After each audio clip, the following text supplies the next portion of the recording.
Біздің қазақтың санасы өте жұмсақ. Илігіп алса, жуырманда түзелмейді ғой.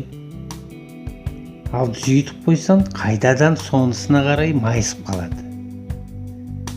Менің айтпағым, халқымыз соңғы жылдары кәрі демей, жас демей, қатты діндар боп санасы қолданып барады.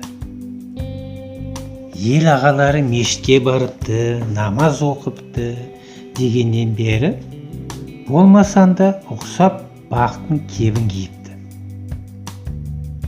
Ол ел ағалары жастары егде тартқан соң және басқа себептермен барып жүрген болар. Егделік құлшылыққа адамзатты итермелейтіні заңдылық қой. Ал жастарға не жоқ? Осы діндарлықты ысыра тұрып, ғылымды, білімді игеріп, озық елдердің заманауи технологиясын, электроникасын меңгеріп кетсе болмай ма? Пәлен жыл оқудың да қажеті жоқ.